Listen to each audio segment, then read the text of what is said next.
ये कहानी है एक ऐसे क्लासिक स्नाइपर की जो अपनी आंखों पर पट्टी बांधकर भी कई किलोमीटर दूर अपने टारगेट को खत्म कर सकता है। लेकिन ये स्नाइपर पहले एक आम मैथ टीचर हुआ करता था। उसे जंग और बंदूक से बहुत नफरत थी, मगर एक दिन उसकी लाइफ में कुछ ऐसा हुआ जिसने उसे एक डिसेंट टीचर से एक बेरहम स्नाइपर बना दिया। कहानी की शुरुआत होती है यूक्रेन के एक छोटे से गाँव से, जहाँ हमें एक छोटे से घर को दिखाया जाता है। इस घर में एक कपल रहता है जो हंसी खुशी अपनी जिंदगी गुजार रहे होते हैं। इस घर में रहने वाले आदमी का नाम है मिकोला और उसकी वाइफ का नाम है नास्टिया। नास्टिया एक ड्राइंग आर्टिस्ट थी और लकड़ियों को तराश कर उसे तरह तरह के स्टैच्यू बनाती थी। मिकोला एक टीचर है और पास ही के एक स्कूल में बच्चों को मैथ पढ़ाता है। वो एक बहुत ही अच्छा टीचर है और सभी बच्चे उससे काफी खुश हैं, सिवाय एक के जिसका नाम था एवन। एवन एक बहुत ही बदतमीज लड़का था। वो हर दिन क्लास में अपने टीचर मिकोला को परेशान करता। एवन एक रिच फैमिली से बिलोंग करता था, जबकि मिकोला एक गरीब इंसान था। इसलिए एवन मिकोला के लुक्स और कपड़ों का मजाक भी उड़ाया करता। वो चाहता था कि मिकोला उसकी बदतमीजी से तंग होकर उस पर हाथ उठाए और फिर वो उसका कंप्लेंट करके मिकोला को स्कूल से निकलवा दे। लेकिन मिकोला बहुत ही शांत इंसान था। मिकोला को उसकी बातों से कोई फर्क नहीं पड़ता और वो अपनी जिंदगी में मस्त रहता। मिकोला के घर में कोई भी इलेक्ट्रॉनिक सामान जैसे टीवी वगैरह नहीं होने की वजह से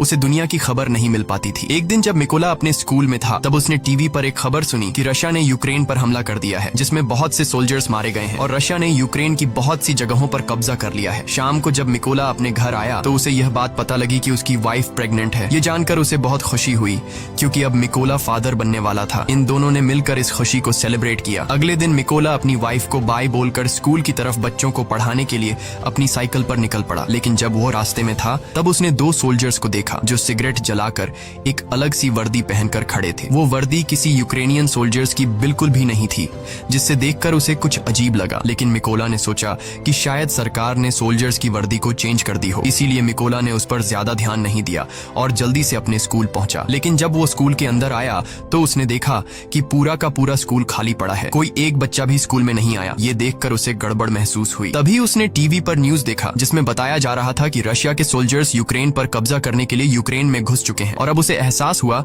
कि उसने रास्ते में जो सोल्जर्स देखे थे वो असल में रशिया के थे। ये सोचकर उसे अपनी वाइफ की फिक्र हुई, क्योंकि उसकी वाइफ घर पर अकेली थी। वो फौरन अपनी साइकिल पर बैठकर घर की तरफ भागा, लेकिन अब बहुत देर हो चुकी थी। जब मिकोला